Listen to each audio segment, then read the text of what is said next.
Hello, my name is John, and today we'll be reading Democrats' Hoodwinking of Blacks by Walter E. Williams on Townhall, posted June 7, 2017.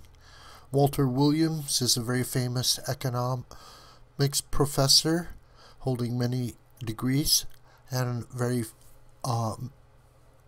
having written many articles.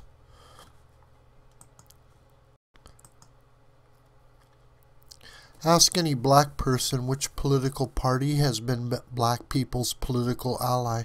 With near unanimity, blacks would answer the Democratic Party. Ask which political party has been hostile to blacks, they'd say the Republican Party with similar unanimity. For better answers, check out Prager University's 5-minute clip, The Inconvenient Truth About the Democratic Party, by Carol Swain, professor of political science at Vanderbilt University. Since its founding in the late 1820s, the Democratic Party has defended slavery, started the Civil War, and opposed Reconstruction. The Democratic Party imposed segregation. Its members engaged in the lynchings of blacks and opposed the Civil Rights Acts of the 1950s and 60s.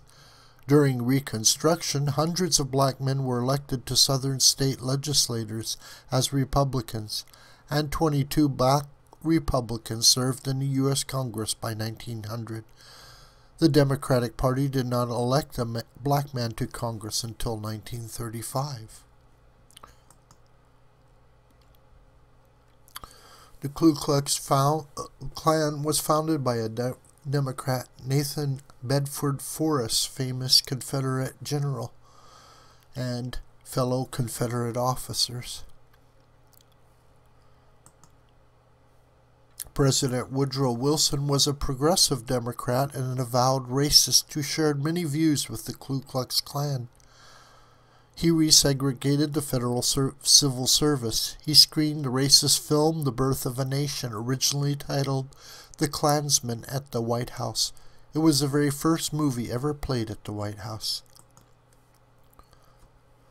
What was the party of Orville Faubus, the Arkansas governor who blocked the desegregation of Little Rock schools and defied the U.S. Supreme Court's unanimous 1954 Brown v. Board of Education decision? What was the party of Eugene Connor, known as Bull Connor, who as city commissioner set vicious dogs, fire hoses, and billy clubs on black civil rights demonstrations in Birmingham, Alabama? Connor said, "You can never whip these birds if you don't keep you and them separate. I found that out in Birmingham. You got to keep your white and black separate." If you answered that Faubus and Connor were Democrats, go the head of the class. By the way, it was Republican Dwight D. Eisenhower who sent troops to ensure that black students could attend Little Rock Central High School.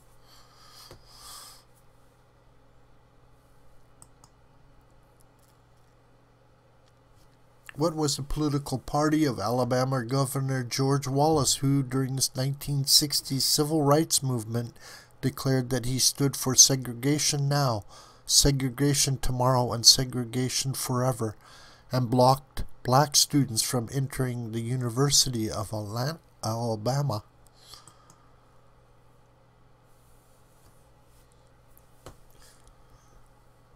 A few years later, the only serious congressional opposition to the landmark Civil Rights Act of 1964 came from Democrats. 80% of Republicans in the House of Representatives supported the bill. Less than 70% of Democrats did. Democratic senators, led by ex-Klansman Robert Byrd, 14-hour filibuster kept the bill tied up for 75 days until Republicans mustered enough votes to break the filibuster.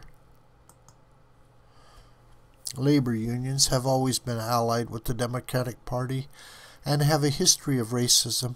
Most of today's black leaders give unquestioned support to labor unions and their policies that harm black workers. But yesteryear's black leaders saw things differently. Frederick Douglass, in his 1874 essay, The Folly, Tyranny, and Wickedness of Labor Unions, argued that unions were not friends of blacks. W.E.B. Du Bois called unions the greatest enemy of the black working man, and Booker T. Washington, shown here, also opposed unions because of their adverse impact on blacks. Today, Democrats use diplomacy to hoodwink blacks. They tell blacks to be against those such as Education Secretary Betsy DeVos, who are for school vouchers that enable black parents to get their children out of rotten schools run by Democrats at the National Education Association. Democrats are using black congressmen to go after Milwaukee County Sheriff David Clark, who is a high-profile conservative, champion of law and order and supporter of President Donald Trump. They view Clark as a threat to the Democratic Party interests. Indeed, if Democrats just lost 25% of the black vote, they would be in deep political trouble. This is Carol Swain. By the way, none of what I've said should be taken as an argument that blacks should rush to become Republicans. I'd like to see the black community acting the way most Japanese and Chinese communities do, not getting into a tizzy over which political party is in power. This video is a production of the School of the White Crane. My name is John Brooker, and you can reach me through commentary on this video or through my Gmail listed here. Please share this video with family and friends and on social media. May God richly bless you.